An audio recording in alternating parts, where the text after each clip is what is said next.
You found yourself on another episode of Locked On Bulls. In today's episode, we're gonna discuss, is the Drum and Vooch lineup together dead? We're also going to talk about the Bulls being locked to make the play-in with the injury to Trae Young with the Atlanta Hawks and what they have going on. And then lastly, we're going to look at the week ahead for the Chicago Bulls. We're going to get to all that and more on today's Locked On Bulls. You are Locked On Bulls, your daily podcast on the Chicago Bulls. Part of the Locked On Podcast Network, your team every day.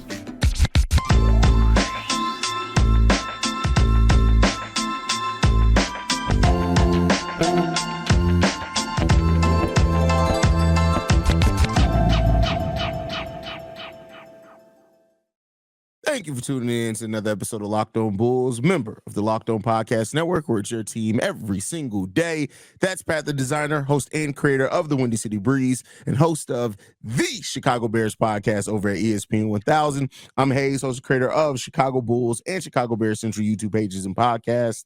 Today's episode is brought to you by FanDuel. Make every moment more. Right now, new customers get $150 in bonus bets with any $5 bet. That's $150 if your bet wins. Visit FanDuel.com/locked-on to get started.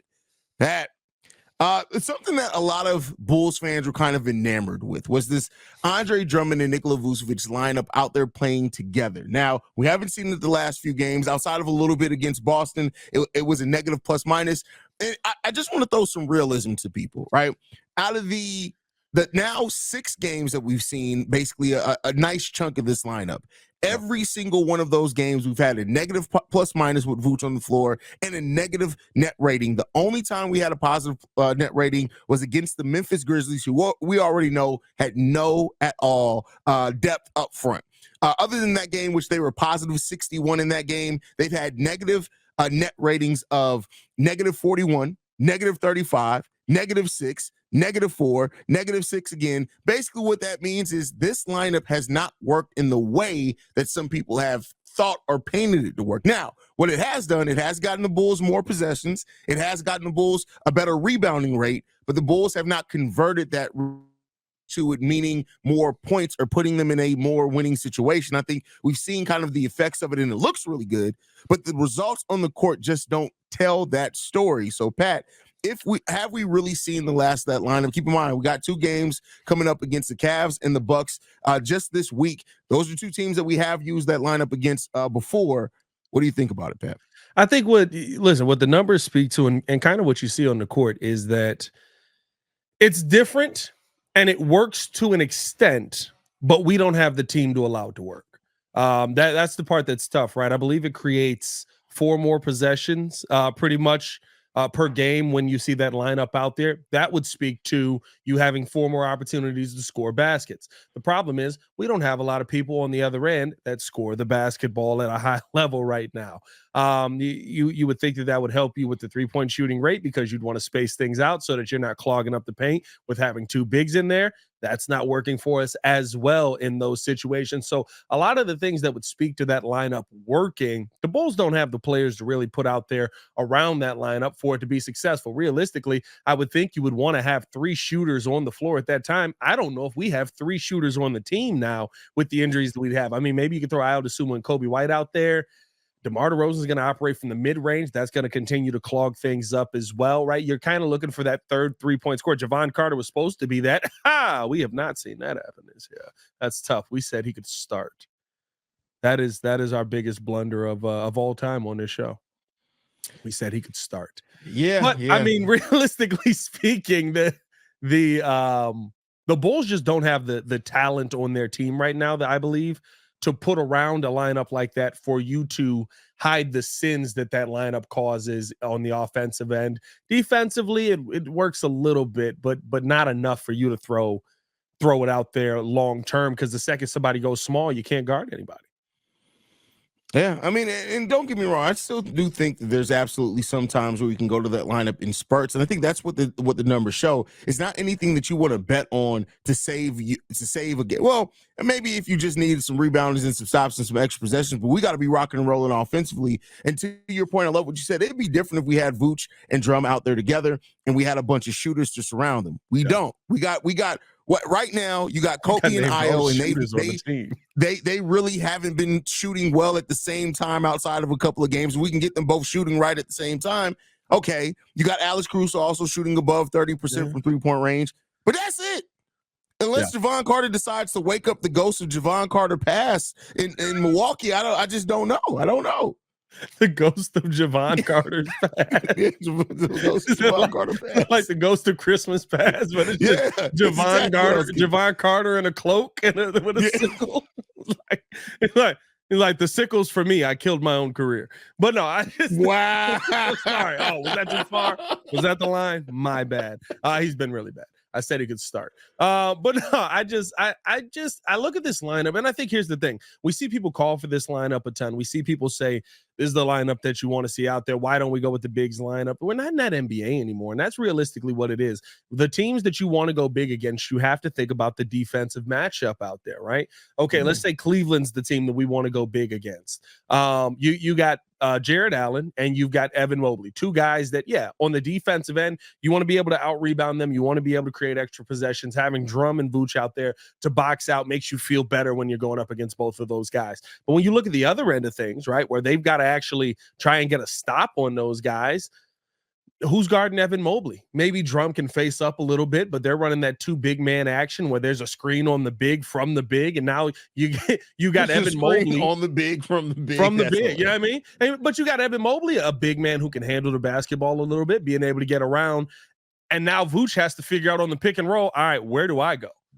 We know that both Vooch and Drum struggle in the pick and roll, and they can't do it against guys who are their own size, who have mobility. The bigs that are in this league right now aren't bigs in the sense of heavyweight and slow guys. They're guys that can move. And so I think that's what makes it tough. And then I look at the Boston scenario when we saw it out there against Boston.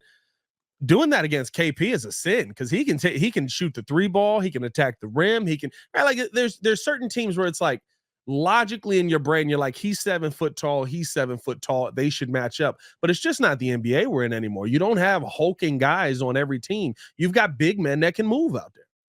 Yeah.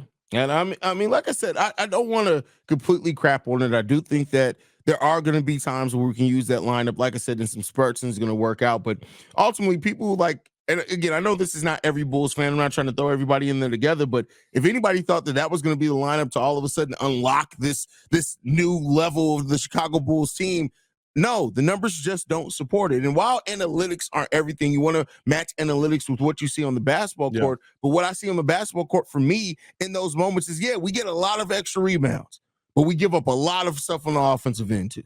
Well, and I think the part that makes it tough is, right, Stacey King is a really, really good basketball mind. He's somebody who can break down the game really well. He can analyze the game really well, but he's been calling for this a lot, and he's called for it a lot during the games. And so when Bulls fans hear that and they go, well, Stacey knows what he's looking at. He knows what he's seeing. And I'm not saying that he doesn't, but I think Stacey's going at this from hey, we're not a 3-point shooting team anyway, and we're struggling to shoot the basketball anyway, so we need to be able to create those extra possessions so that we can get more bites at the apple shooting the ball. I think that becomes tough because if you don't have the shooting there, even if you create those extra possessions, which the lineup does, it's not saying Stacey's wrong, but when you're calling for that and you don't have guys that are affecting those extra possessions, well, you don't have guys that are impacting offensively on those extra possessions. Now, when you get down on the other end and they get an offensive advantage, right? Whatever the team that's playing the Bulls is in an offensive advantage,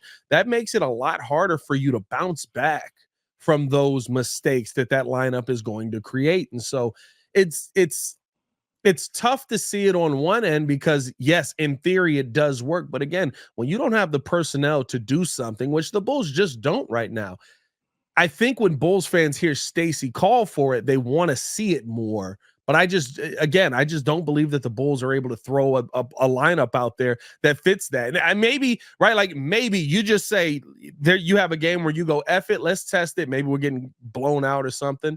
And you throw it out there with some of these young guys that you're trying to see if they can shoot. Julian Phillips, Unaralt Batim. I doubt we see any of what's his name? Adam Funk or whatever. Andrew Funk. Neil Funk. I doubt we see any of him. But right, like that's where I'd kind of want to see that lineup get tested out, because it's like we need to figure out if we got shooters before we figure anything else out on this team. Yeah, I mean, we got a lot that we need to work on, right? And I get it to grasp on, and like you, a great point on Stacey King there. Stacey has a unique view on basketball, and I don't mean that in a negative light at all, but he comes from a different age of basketball. And like you said, he could very well be looking at it and said, we're not shooting threes anyway, so let's get some big men out there, right? Yeah. But the fact of the matter is, you got everything you have to use intelligently. And right now, what's going on with the Chicago Bulls, that double big lineup is not the key. It has not been the key, but maybe we can find something else to be the key for the Chicago Bulls. Let's hope so. What's tough is there a lineup that you really feel good about putting it out there against? I don't think there's a team in the NBA I feel good about putting it out there against. Unless a team is just like they're too small to do anything rebounding. Right now, let's see how it comes up, but I still feel confident about running that lineup a stretch of maybe 8 minutes together against the Milwaukee Bucks. I feel comfortable with that. That's a good name, actually. That was a really good name. I can't even argue that. That was a really good first name pull. I'm not going to lie. But that's it. Other than that. And it's going to work, and then we're going to be right back here a month from now just like, no, please stop asking for the lineup. Exactly. It's like, hey, listen, this is your last chance. If it doesn't work against the Bucks, let's go ahead and give it up. That's it. It's done. But next up, we're going to be talking about what else is done. That's the Hawks playing hopes that may be done and wrapped up here. We'll be talking about that. Before we get into that, though, I got to talk to you guys about one of our sponsors, and that is Nissan. You got me today? You got my back today, Pat? I got you. I'm ready. Are you the kind of driver that likes to push things a little further? Even ever wonder what adventure could be around the next corner? Our friends at Nissan have a lineup of SUVs with the capabilities to take your adventure to the next level. The 2024 Nissan Rogue is the perfect for the city drives and great escapes. Class exclusive Google built in as you always updating assistant to call on for the almost anything. Weird line delivery there. That's not on me. I promise you guys. Gone are the days of connecting your phone. Google Assistant, Google Maps, and Google Play Store are built right into the 12.3-inch HD screen infotainment system. The 2024 Rogue is the perfect mid-size crossover for your next adventure. The 2024 Nissan Armada, which I was looking at before buying my new spaceship, will change what you expect from a full-size SUV. Picture a rugged 4x4 that can seat up to 8 in first-class luxury and style. Tow bigger and explore further in the 2024 Armada. Take the Nissan Rogue, Nissan Pathfinder, Nissan Armada, and go find your next big adventure. Shop NissanUSA.com. All right, Pat. So, Trae Young is getting surgery on his hand. I don't know what he was doing. He definitely wasn't brushing his hair. But that has now led him to be out. You know that boy can't brush his hair. It will fall out. The only adult with cradle cap. But with that said, he's going to be out for, reevaluated in 4 weeks. It could be longer than that, depending on how that hand heals from surgery, which with the Atlanta Hawks right now, they did win the same night against the Chicago Bulls won. But, you know, with their record and things and how the separation between the Bulls and the fact that the Brooklyn Nets are going to be trying to close in on that, do you think that's closed the door for the Atlanta Hawks to try to make the play-in tournament? And besides that, do you think this is now has solidified and locked the Bulls in that play-in spot for the 9th seed? I think here's what's gross about the East. One, the Hawks are probably still going to make the play-in tournament because the Nets and Raptors are garbage. They are literally putrid. Like I accidentally turned on a Nets game the other day and I had a 15-minute flu. Like that's how bad the Brooklyn Nets are to watch. And it makes no sense because I see a bunch of players on the team where I'm like, they actually seem pretty talented. I don't know why they suck so bad, but I think the Hawks, I don't know if they're out of it. And here's the reason that I'll say this. One, the Bulls have a very, very difficult schedule ahead of them.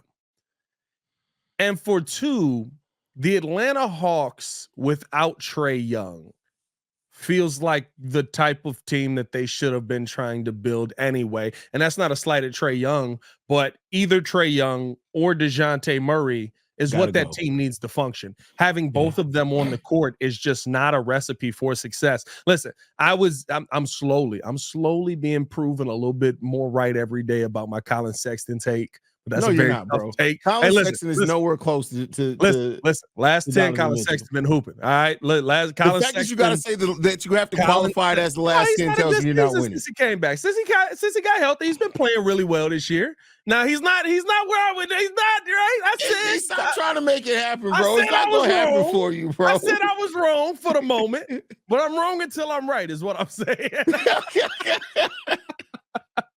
But I think what's the one thing that I am absolutely right about is this Atlanta Hawks team is just they're a mediocre team at best. Now, what I will say is with one of them on the team, and maybe they can get themselves into a little bit of a rhythm here, right? Getting a win over Atlanta the other day. I'm sorry, getting a win over Orlando. They won over themselves. That's crazy. They dub over themselves, baby. Getting a win over Orlando the other day. Is that called? Never mind. That was about to be crazy.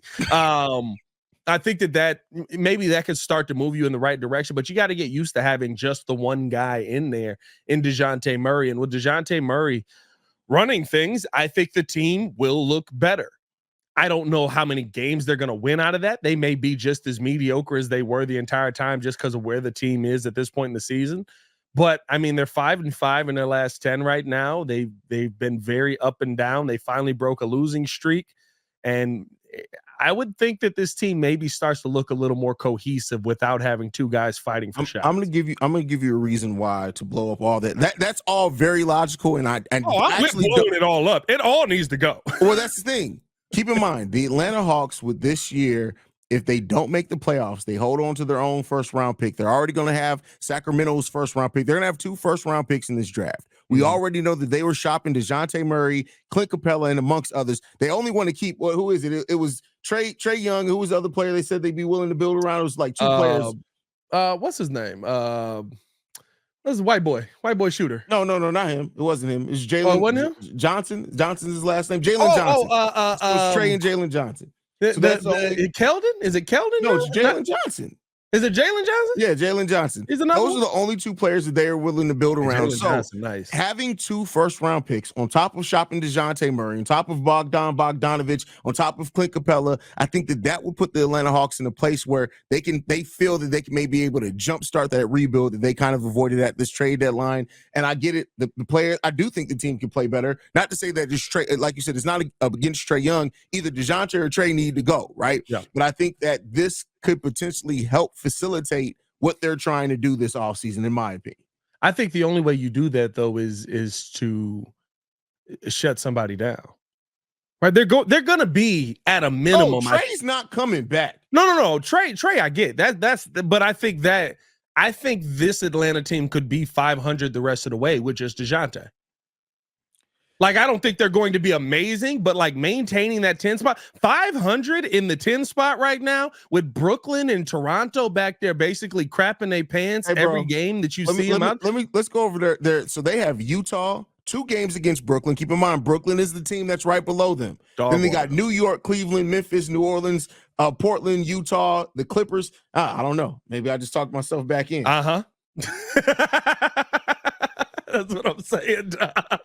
They could be 500. And at 500, listen, Scotty Barnes is back there throwing the basketball backwards. He's never beaten the allegations, bro. He's not rising up in the standings either. Now, but to end the season, they have Boston, Portland, Milwaukee, us. They got Dallas, Denver, Miami, Charlotte, Minnesota, Indiana, all to end the season. I don't know, bro. I think that they could still get eliminated. I mean, it could go either way. Like if what you say actually happens and they start playing better with DeJounte basically just running that show, which could also up DeJounte's trade value. I guess we'll see. And that's the problem of it, right? It's like you want to up DeJounte's trade value, but you also want to get the best pick that you can. That lottery number doesn't come in unless you're outside of the play-in, right? So you got to be 11 basically to get in. No, technically you still get a lottery pick if you don't make it out the play-in tournament. So even if you make the play-in, that's true. And you get so they can go in and lose. Yeah. Man, but I don't know, man. Like they're not good. I just don't think they're worse than what's behind them. Like that's really all, and I don't believe the whole point of this, right? We went down a deep dive into the Atlanta Hawks, The whole point of this is the Bulls are locked into the play-in because no matter what you think about Atlanta, and I think Atlanta's dog water for the most part, they're just not worse than what's in the East. They're probably not moving up in the standings. I think the Bulls are locked in at least at 9. Yeah, let's see. I mean, the Brooklyn Nets, they're right now, the Nets are 5 games below us. The Toronto Raptors are 5.5. I mean, anything could still happen. There's more than enough leeway for anything technically to still happen. But listen, if you've actually watched a lick of Toronto Raptors basketball or Brooklyn Nets basketball, you look at that and be like, yeah, they're never beating those allegations. Dog, the Nets are so bad, bro. Like, I watched them against Minnesota. Because I'm really, let me tell you, I'm really enjoying watching Anthony Edwards this year. Oh, bro, Anthony Edwards is hitting that ascension to where he's going to be one of the top 3 players in the NBA probably next season. So I watched them versus Minnesota, and I was just like, bro, they shouldn't be on the floor. This doesn't make sense. Like they hate it in Brooklyn. That's what this is. Nobody wants to be there. Yeah. Maybe they need to give a call to BetterHelp, which is going to be our next sponsor before we look at this week ahead for the Bulls, because the only way you're going to make it out of Brooklyn with this season is with some therapy. Ladies and gentlemen, this show is brought to you by BetterHelp. Appreciate you guys for showing love, and we want to show some love back to you by telling you guys all about what BetterHelp brings. I mean, listen, when you already know me and HAize, big proponents of therapy, and sometimes you just have that point in life where you need to get something off your chest, big or small. Certain things can really start to get to you. It's important to let that out, especially to someone who's unbiased on your life. So today, I want to tell you how I really feel about something. You might even be thinking about the same thing this week. That is BetterHelp. I mean, I had to just deal with my dad going through heart surgery, concerns with that, scary times, all of that. When you get on the other side of that, yeah, you feel better. You feel decompressed. Pops is good. He's back at home. But some of those feelings are still in there, and that's where BetterHelp therapy can make its name. I mean, the best part about it, it is all online. It's very flexible. It's very easy to use. You literally just go out there, fill out a questionnaire, very specific to you. You visit BetterHelp.com, and as you sign up, you get to just kind of piece your thoughts and mind together. Somebody reaches out to you. They get in touch with you with licensed therapists, and all of a sudden you're on your way onto the journey of recovery. Like I said, it's entirely online, designed to be flexible and suited to your schedule. Visit BetterHelp.com/LockedOnNBA to get 10% off your first month. That's BetterHelp, HELP.com/LockedOnNBA to get 10% off your first month. All right, Pat, before we go, we got to take a look at the week ahead for the Chicago Bulls, even though we got one game down, one win down as well.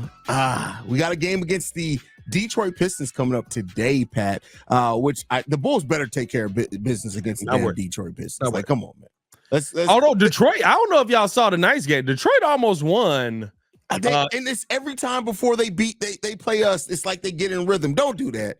Don't do that. Hey, listen, don't do that. Hey, listen, I'm not gonna lie. Very controversial call in the Pistons Knicks game tonight that should have put them. They should have at least been tied, I should say. But a very controversial call. NBA refs even suck in games that suck. But there you go. But outside the Detroit Pistons tonight, Pat, we also have the Cleveland Cavaliers coming up tomorrow. It's on the second of a back-to-back, and then the Milwaukee Bucks on Friday. Now, after that, too, just to kind of look at a little bit outside the week, next week we also have Sacramento, Utah, Golden State Clippers.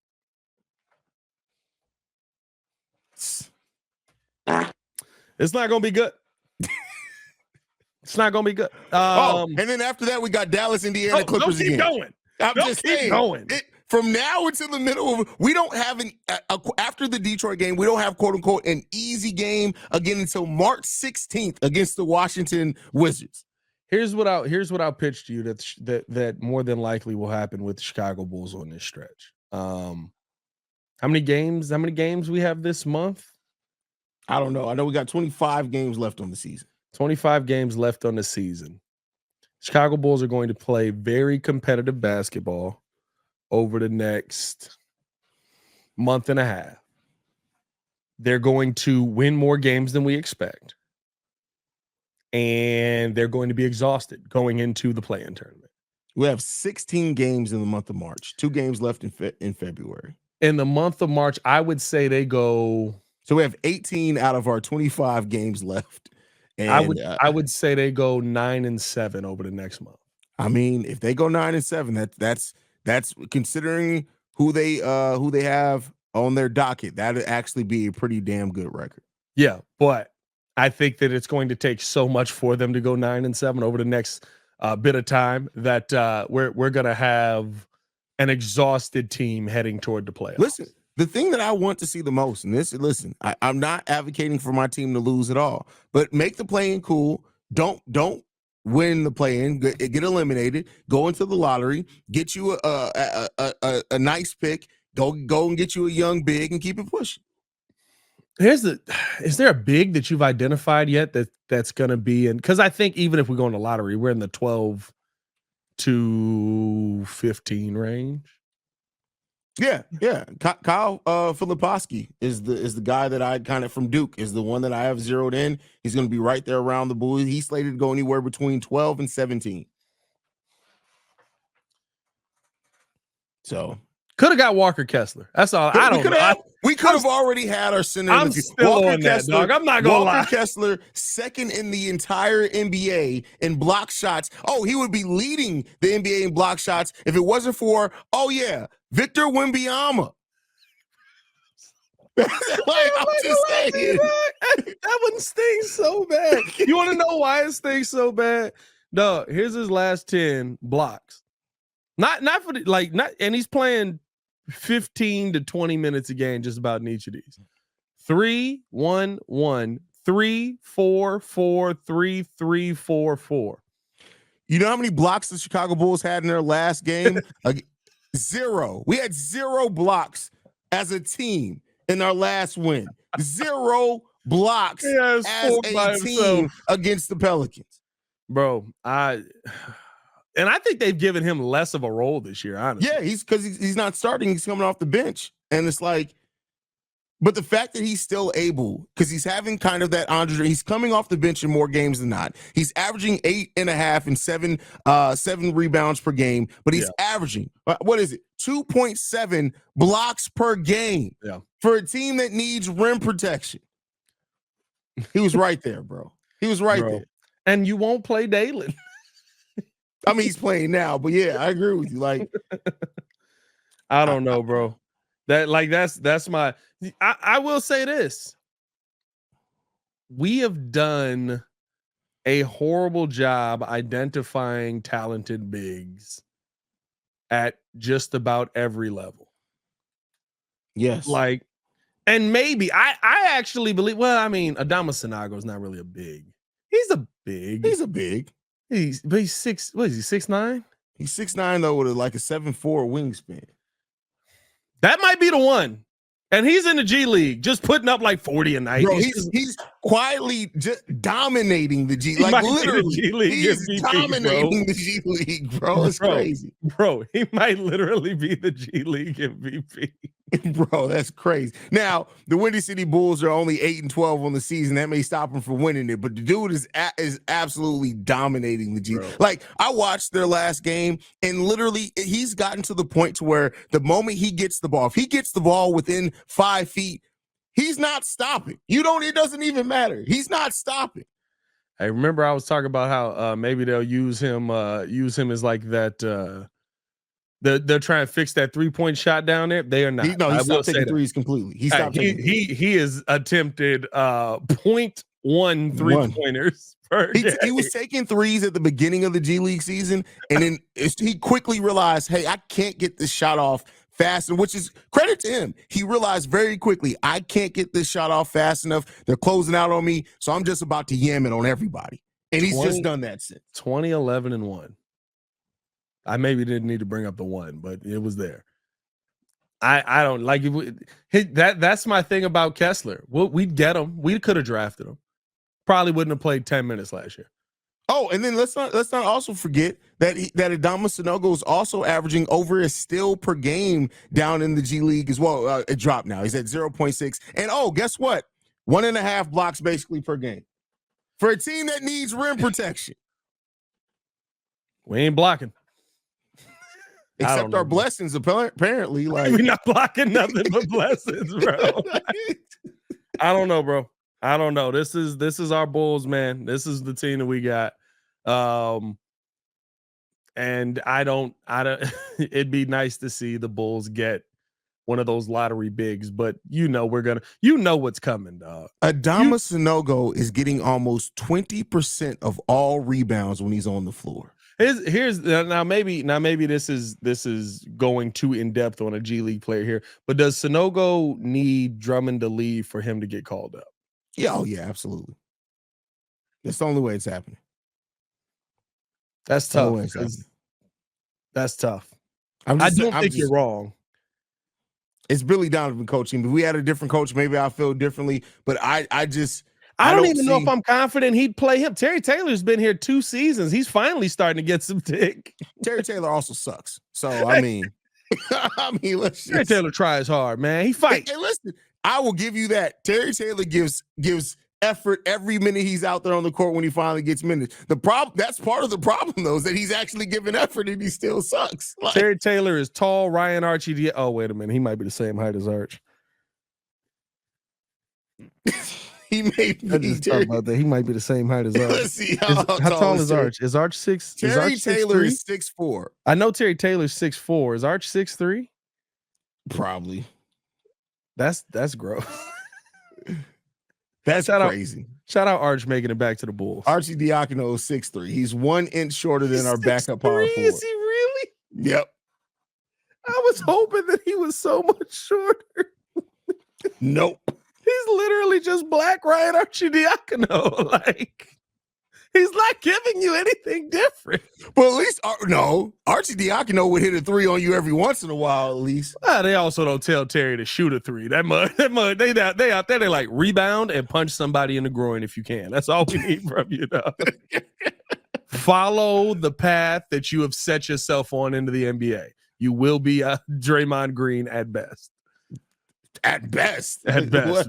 You talking about current Draymond? Current Draymond Green. Yeah, no, not young Draymond. Current Draymond Green. Oh, okay. So 22-year-old Terry Taylor has a chance to be 35-year-old Draymond Green. That's exactly what I'm saying. Oh God, let's get out of here. My God, Keegan Murray is on fire right now. Follow us on everything at Locked On Bulls. You can follow me on everything at Pat the Designer. Keegan Murray never saw a 3 he didn't like. That's funny. You guys can follow me at CEO HAize. I want to thank you guys for tuning in to another episode of Locked On Bulls. We are free and available on every podcasting app and platform of your choice, as well as YouTube. For Pat the Designer, I'm HAize. It's been Locked On Bulls. We out here. Peace, y'all.